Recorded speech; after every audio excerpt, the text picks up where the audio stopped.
Salut les amigos, j'espère que ça roule. Hier, j'ai un pote qui a mis une vidéo sur Insta. Et en fait, il venait de se réveiller depuis 2 minutes. Et il disait, ah regardez, voilà, moi j'habite ici. Non, moi j'ai passé la nuit ici et tout. Et en fait, j'ai explosé de rire parce que je voyais ses yeux et sa voix. Et je me suis dit, voilà, lui il vient de se réveiller quoi. Et c'était le cas et c'était trop marrant. Et je me suis dit, ah vas-y, bah demain, je me lève, je fais le cours miracle dès que je viens de me lever. Mais vraiment en sortant du lit, quoi. Du coup, là, je fais, allez, ça part encore un miracle.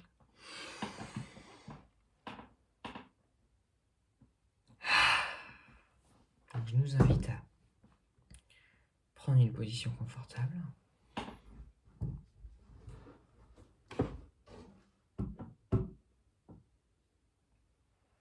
Dans laquelle on se sent bien.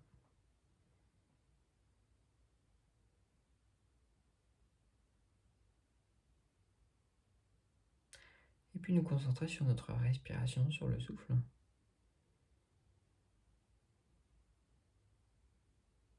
Ça fait toujours du bien en milieu de journée, en début de matinée ou de soirée. Et puis sentir notre cage thoracique, notre ventre se délier, devenir de plus en plus vaste, de plus en plus étendu.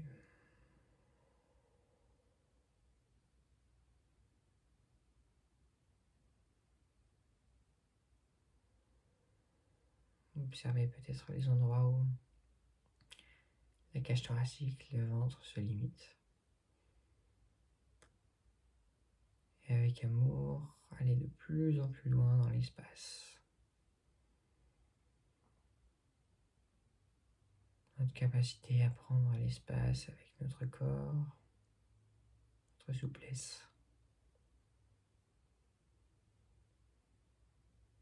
Venir au niveau des pieds, sentir l'ancrage au niveau du sol relié à la terre.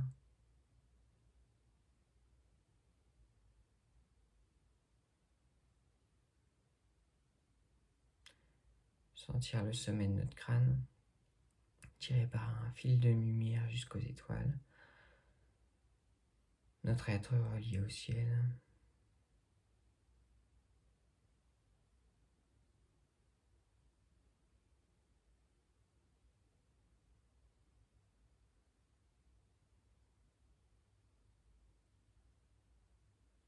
Puis sentir le terre, la terre, le ciel.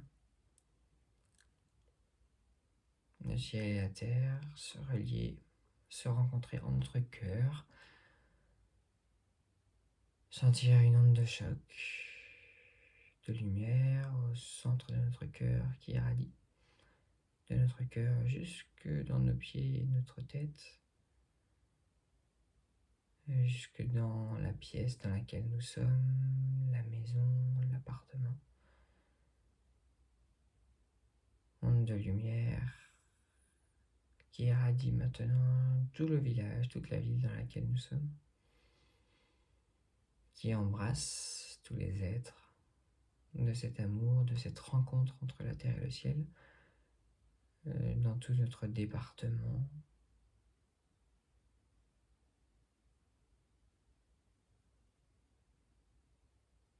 qui accueille joyeusement, avec un sourire radieux, tous les êtres de notre pays, de notre continent et enfin de la Terre. Nous sommes en train, par la simple déclaration que c'est ce qui est en train de se faire, d'embrasser toute la Terre à travers la lumière de notre cœur. Et je sens tout simplement qu'est-ce qui se passe quand toute la Terre est à l'intérieur de mon cœur. Et je peux revenir tranquillement à mon souffle. Mouvement circulaire, unifié.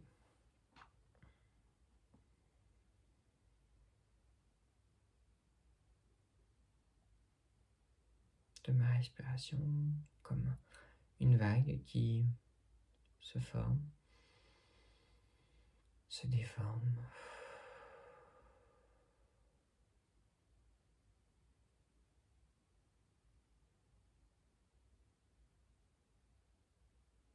Ok. Ok.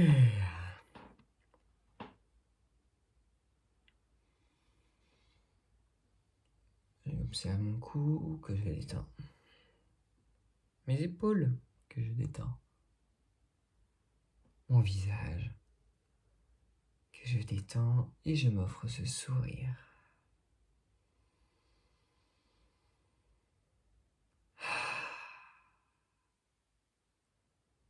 Sourire d'amour pour cette journée qui commence, qui se termine. Sourire de gratitude d'être en vie. Ah, quel miracle, je suis en vie. Avec tout ce que cela comporte. Et tous les choix qui m'ont amené à vivre et donc ici et maintenant à prendre la responsabilité de tout ce qui vit en moi, de tout ce que je vis dans mon expérience du réel. Et pour moi, ça sera de commencer par prendre responsabilité de cette douleur au niveau du plexus solaire et de l'accueillir comme la pleine santé qui s'exprime.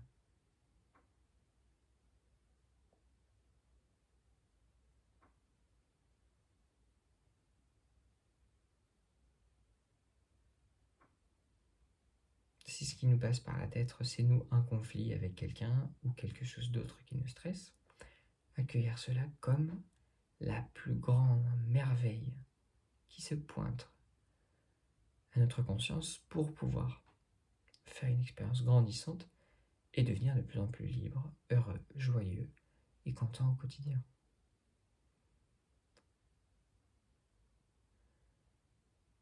Accueillir nos plus grandes galères comme la voie royale pour nous éveiller maintenant, à la merveille de qui nous sommes. Cette douleur au plexus solaire est en train d'étendre est le chemin le plus parfait pour m'éveiller, pour nous éveiller à la merveille de qui nous sommes. Ce conflit avec telle personne est le chemin le plus parfait, le chemin royal pour m'éveiller, pour nous éveiller à la merveille de qui nous sommes. Ce qui semble apparemment être un problème est la plus belle opportunité pour aller mettre de l'amour là où il y en a le plus besoin, c'est-à-dire à l'endroit où nous nous sommes coupés.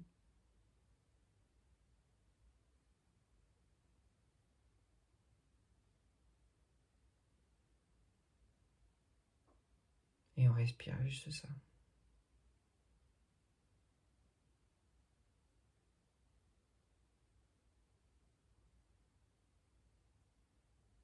Et s'il y a de la tristesse qui vient, il y a de la tristesse qui vient.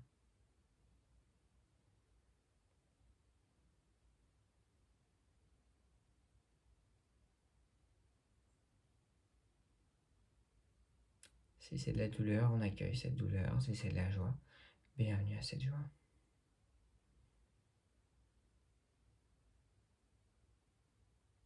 Nous sommes des êtres contemplatifs et sentants de l'expérience qui nous est offerte de vivre par nous-mêmes.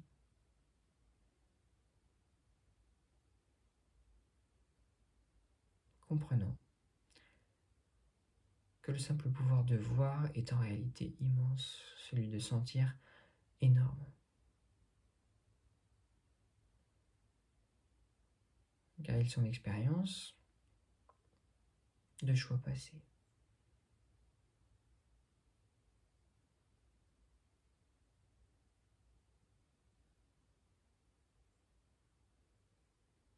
Et ainsi, ils me rappellent directement à mon pouvoir créateur. Car si j'ai choisi de vivre telle expérience, alors je n'en suis plus victime. et en semant, en ensemençant de la confiance au cœur même de cette expérience, qu'elle soit souffrante ou non, alors je déclare une nouvelle expérience, un nouveau choix, plus vaste, plus joyeux, plus ouvert, plus lumineux, qui me ramène de plus en plus à mon nouveau but.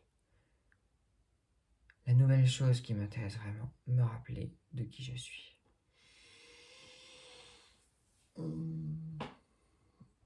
Et c'est à partir de cet endroit, de la vastitude de qui nous sommes, qu'on plante notre encre pour commencer à lire ce texte. Amen, alléluia. C'est parti pour cette lecture d'un cours en miracle, les amis. Bienvenue.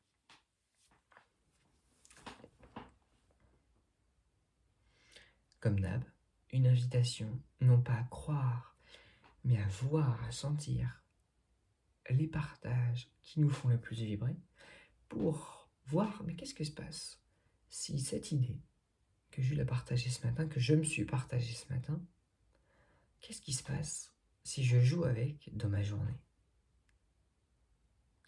Et à partir de cet endroit, les endroits où les idées sont les plus joviales, nous donnent le plus envie de rigoler et nous produisent un sourire sur le visage, se dire ok, cette idée-là me semble intéressante, je la garde. Une idée qui ne procure aucune joie, qui procure de l'attention, elle ne nous intéresse pas, ça dégage. Je compte pour vous pour ne pas chercher à croire, mais chercher à goûter, expérimenter et choisir à partir du cœur et de ce qui vous met en joie les éléments de cette lecture qui vous feront le plus grand bien. Vous en êtes responsable et garant.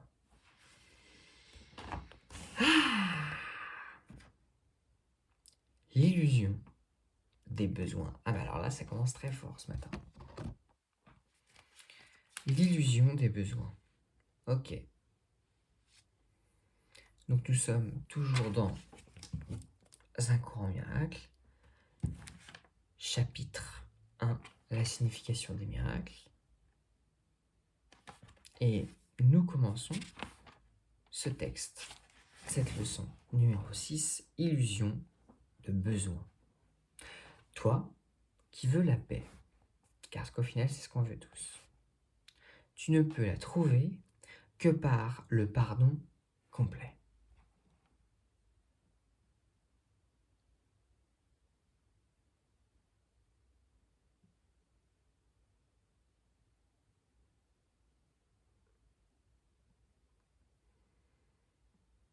Allez, j'ai envie de vous partager, comme c'est un peu exceptionnel que je lis alors que je viens juste de me réveiller, le rêve que j'ai fait juste avant de me réveiller.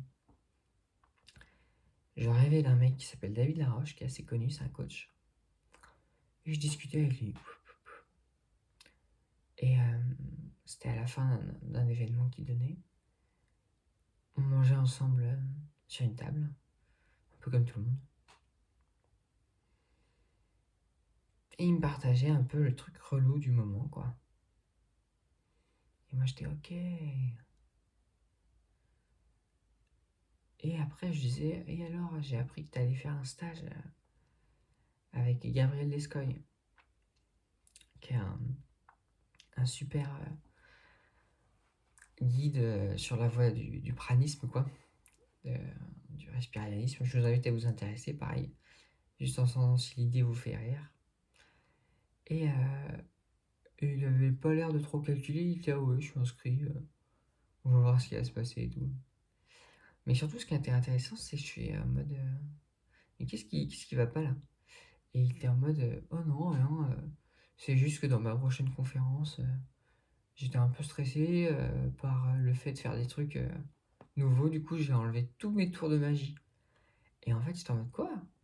Et ouais, il était en mode ouais, j'avais fait plein de trucs rigolos qui sortent de l'ordinaire, mais voilà, j'ai tout supprimé parce que je pense que j'avais peur que les gens aiment pas ou que ça reste too much, qu'ça ressemble pas à ce qu'ils attendaient et tout. Et j'ai connecté avec le fait qu'en ce moment je suis en train de faire un film qui s'appelle Coexistence 2032, c'est un documentaire, et qu'en fait là je suis en train de choisir d'enlever tous mes dessins du film, toutes les trucs qui illustrent, parce qu'en fait, juste ça me rassure en fait de mettre du délai, du temps entre le fait d'exprimer vraiment un truc singulier et le fait de faire quelque chose qui ressemble un peu à tout le monde, tu vois. Et, et voilà, j'accueille en fait ce désir-là, cette joie. Et je le mets en parallèle avec un projet qui me réjouit beaucoup là. Le nom, ça pourrait être La Vague Audacieuse. Un an dans le slip de bain d'un artiste qui vous rappelle que vous êtes créateur et surfeur. Et là, du coup, dedans, j'ai envie de m'offrir de mettre le paquet en termes de tour de magie ou de trucs spectaculaires, fun, tu vois. Donc voilà, c'est un équilibre qui est en train de se trouver. Cool. Allez, on continue après cette petite anecdote personnelle.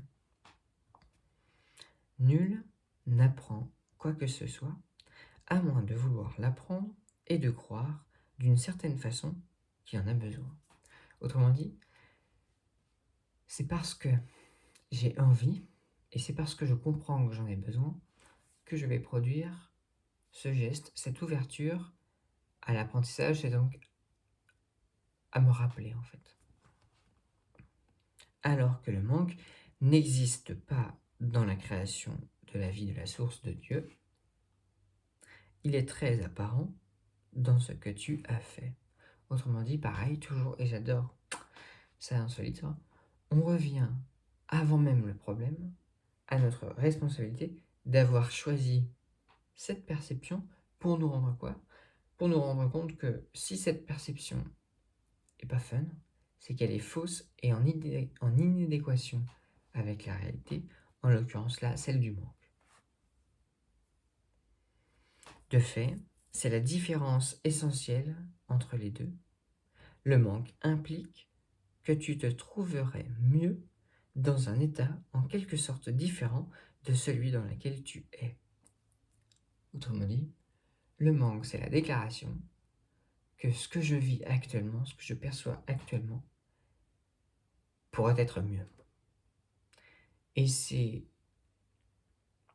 se déclarer manquant que de voir que ce que je vis actuellement n'est pas parfait. Et ça fait très mal.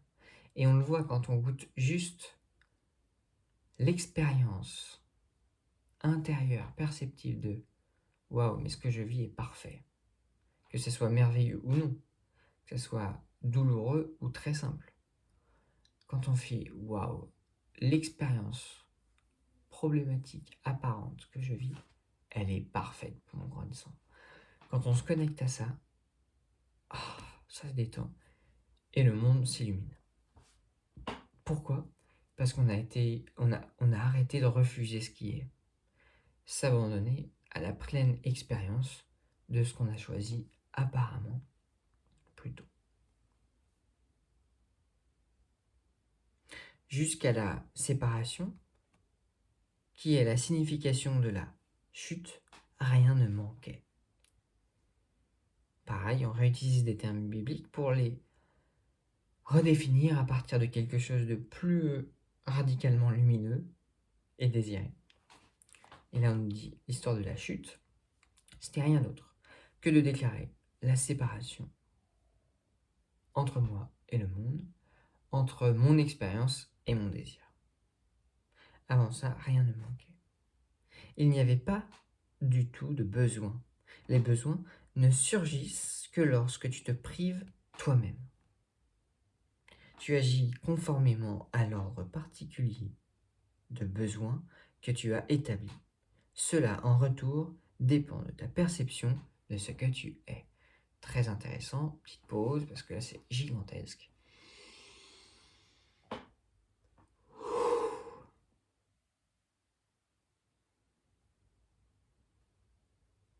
Le partage est simple. Simple comme de l'eau de roche.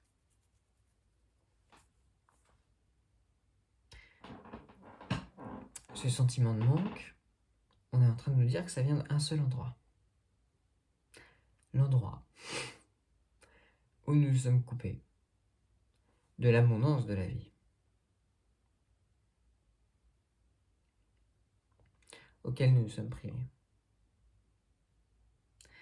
Et là, on est en train de nous dire, ok mon ami, ce truc-là, il vient encore plus profond d'un endroit. Il dépend de la perception de ce que tu es. Et ça fait 3, peut-être 4 jours qu'on est en train de voir ça dans les messages, qu'à partir du moment où j'oublie que je suis la pleine merveille et création de la vie, de la source, de Dieu, peu importe comment on l'appelle, à partir du moment où j'oublie que je suis entièrement digne d'amour et que je ne suis qu'une émanence de l'amour pour aimer les autres, quand j'oublie ça, l'un ou l'autre, tout de suite, sentiment de culpabilité qui vient, même s'il est faux, il vient, et alors là, expérience de séparation avec le monde, et apparition du manque.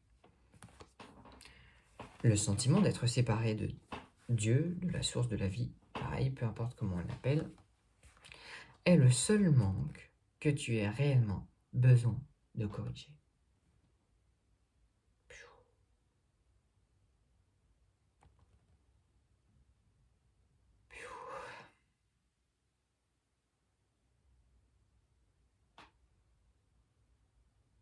Oh là là. On demande vraiment des pauses pour intégrer, sentir, goûter la puissance des mots, des phrases, de cette pépite, quoi. Quel court miracle. Waouh.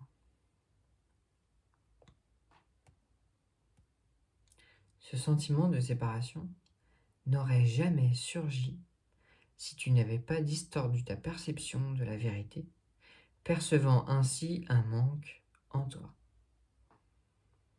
Autrement dit, c'est parce que je perçois, parce que je projette un manque en moi que je me sépare de la source, de l'infini, de la vie de Dieu.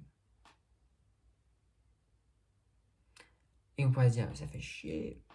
Mais non, c'est merveilleux, parce que si il y a un manque qu'on a perçu en soi, alors ça nous appartient, et donc on a le pouvoir de changer ce manque. Comment?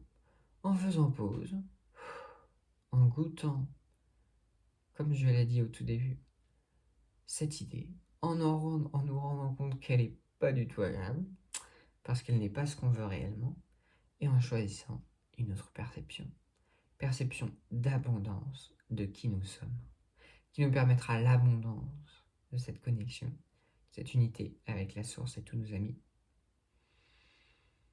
et enfin une perception complète de complétude.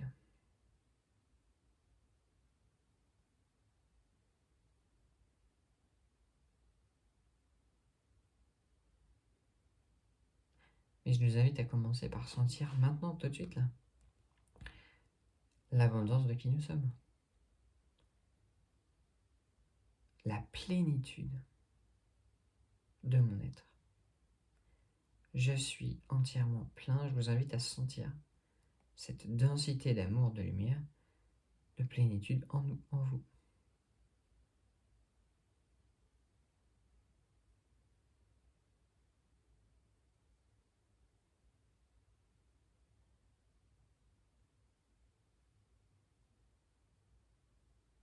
Et la connexion avec la source qui est en nous, en vous.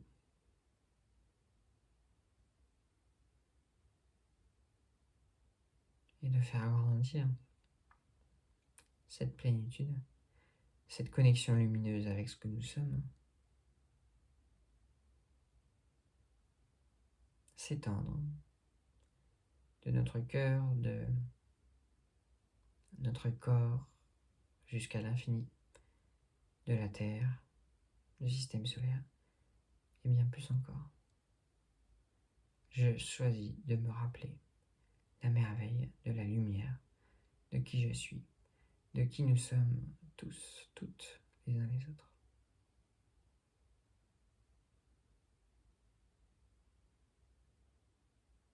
Voici ma nouvelle déclaration qui engendrera une nouvelle expérience. car elle est un nouveau choix.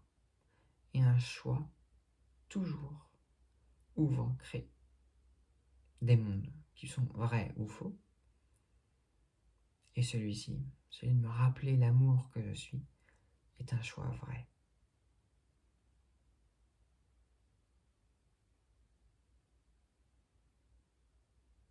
Vrai pourquoi? Car il est agréable. Car il produit la plénitude, la joie et la paix. Et ce sentiment est la boussole exacte, le thermomètre exact, l'outil exact pour voir, pour sentir que quelque chose est vrai ou non. Si ça me tend, c'est que je suis en train de me prendre au jeu, de me faire croire pour que je ne suis pas. C'est sûrement qu'il y a quelque chose de faux dedans. Si je vais bien, si je me sens bien, c'est que je me rappelle de ma connexion à la source, que je me prends pour qui je suis réellement, un enfant divin de la vie.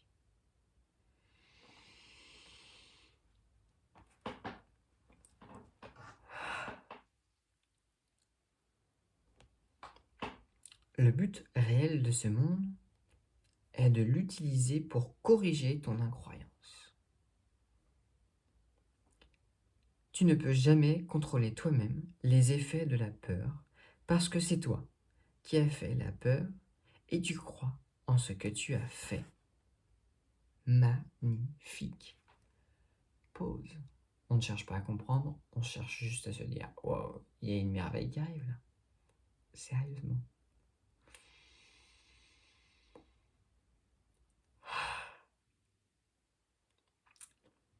C'est magnifique l'endroit où j'habite.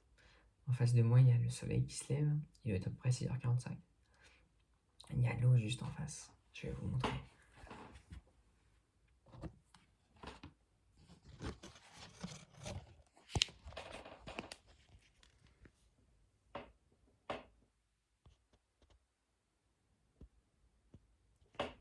C'est cool, hein?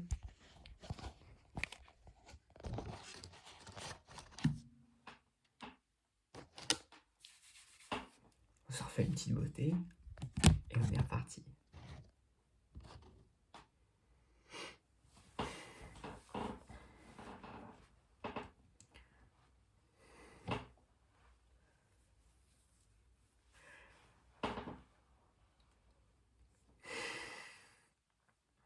Ok. Je répète. Tu ne peux jamais contrôler toi-même les effets de la peur parce que c'est toi qui as fait la peur et tu crois en ce que tu as fait. Un peu comme une roue de hamster qu'on a créée dans laquelle on court et dans laquelle nous sommes enfermés. Et là on nous dit ça va être galère. Dans l'attitude donc, sinon dans la contenue, tu ressembles à ton créateur qui a une foi parfaite en ses créations parce qu'il les a créées. Donc là on est juste en train de nous dire, de par tes perceptions, qu'elles soient horriblement souffrantes et vraiment reloues, ou divinement magnifiques et vraies, tu es comme ton créateur. Tu es un créateur qui croit en son monde. Donc la double message, qui on se dit mais c'est merveilleux, parce que si on est créateur, effectivement ça nous ramène à notre pouvoir de ouf concernant nos perceptions, et en même temps on se dit mais c'est chelou quoi, parce que bah voilà, je crée des perceptions qui... Je peux créer des perceptions fausses. Et troisième effet qui est cool, on croit parfaitement dans notre création, tout comme le créateur croit en nous. Là, il y a l'idée un peu rigolote de, ok, on peut voir ça avec les mots de, ok, la vie, la source, croit en nous. Et avec ce sens de croire en sens de, je crois en toi. J'avais envie de partager ça, ça me fait rire. Donc je partage. Qui a une foi parfaite en ses créations parce qu'il les a créées? La croyance produit l'acceptation de l'existence. C'est pourquoi tu peux croire ce que personne d'autre ne pense vrai. C'est vrai pour toi parce que c'est toi qui l'as fait. Pareil, quand on est en train de se faire des films, d'imaginer que quelqu'un nous en veut, on se crée un monde où effectivement on a l'impression, on est persuadé que cette personne nous en veut, même si c'est absolument pas le cas.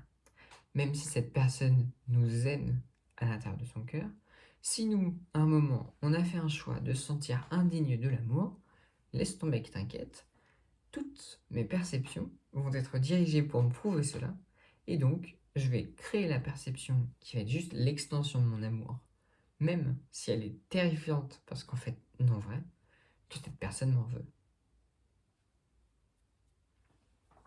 Ce livre, il fait que toujours nous ramener à notre responsabilité de choisissant entre l'amour ou la peur, nous rappelant que la peur n'est qu'une illusion et notre propre création, et que c'est pas ce qu'on veut, et qu'il n'y a que l'amour qui est vrai. Choisissant l'amour, je déclare l'amour, je vais donc percevoir, faire l'expérience de l'amour. Et comme cette expérience sera goûtue, comme j'ai dit juste avant, cette expérience sera goûtue. Ah, elle me rappelle donc la vérité. La peur n'est que l'expression de ah, il y a quelque chose que je suis en train de croire qui est faux. L'amour est en train juste de me dire waouh, je me rappelle de qui je suis. Amen. Tous les aspects de la peur sont faux parce qu'ils n'existent pas au niveau créateur et par conséquent n'existent pas du tout. Peut-être qu'on va voir là ou après la définition entre projection et création. Je nous la laisse de côté parce qu'elle est magnifique. Dans la mesure où tu es désireux de soumettre tes croyances à ce test, dans cette mesure, tes perceptions sont corrigées. En faisant le tri du faux et du vrai, les miracles procèdent de cette façon. Et là, il y a un petit truc en italique. Je pense que ça va nous régaler. Petite pause.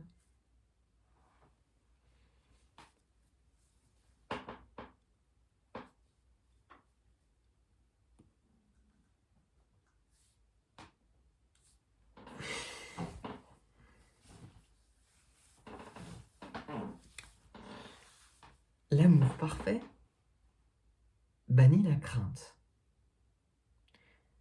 Si la peur existe, alors il n'y a pas d'amour parfait. Mais seul existe l'amour parfait. S'il y a peur, elle produit un état qui n'existe pas. Crois cela et tu seras libre. La vie, la source, Dieu, peu importe comment on l'appelle, seul peut établir cette solution. Et cette foi est son don.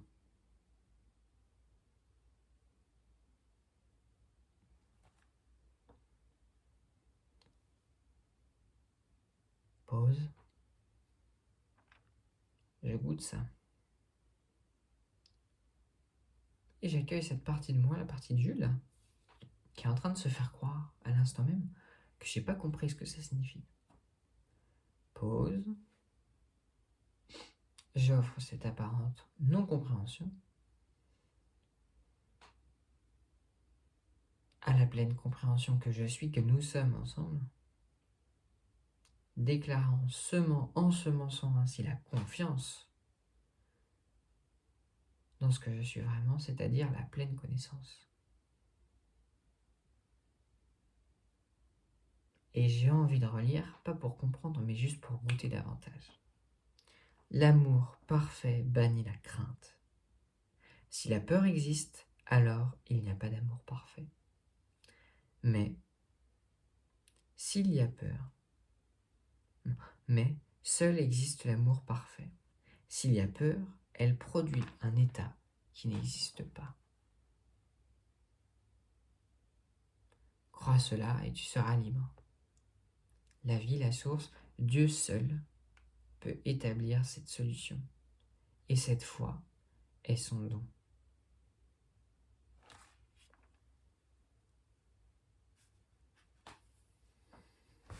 Ok.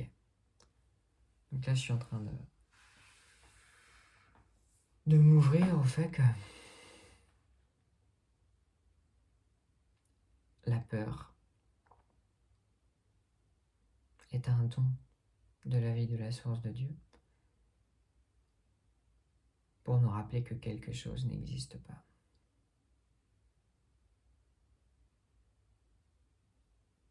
Quand j'ai peur d'un frère, d'une sœur, d'un être, je sais que je suis en train de me faire croire que cette personne porte la haine, là où en réalité, au plus profond de son être, c'est-à-dire de l'essence de ce que cette personne est, il n'y a que de l'amour. Si j'en ai peur, c'est que j'ai oublié ça, croyant une perception erronée, en quelque chose qui n'existe pas, et m'offrant, à travers cette expérience de la peur, le souvenir. Oh, je crois quelque chose qui n'existe pas. Ça ne signifie pas qu'on va pas se protéger, qu'on va pas prendre de la distance avec cette personne qui nous fait peur.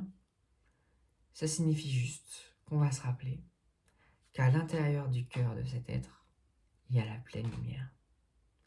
Et c'est à partir de cet endroit, à partir de ce nouveau choix, qu'on va se laisser agir, guider. Et qu'au final, et j'en suis sûr, on va finir les bras l'un de l'autre, dans les bras l'un de l'autre. Qui se rappelleront, qui rapprocheront leur cœur, car ils sauront qu'ils partagent le même amour. Sur ce, les amis, je nous souhaite du fond du cœur une magnifique journée, magnifique soirée. Et je nous souhaite de jouer avec cette idée de peur, d'amour, de confiance, comme détecteur de ce qui est vrai ou non, nous permettant ainsi de faire des choix de plus en plus libres, conscients, dans cette réalité que l'on crée et qu'on le perçoit.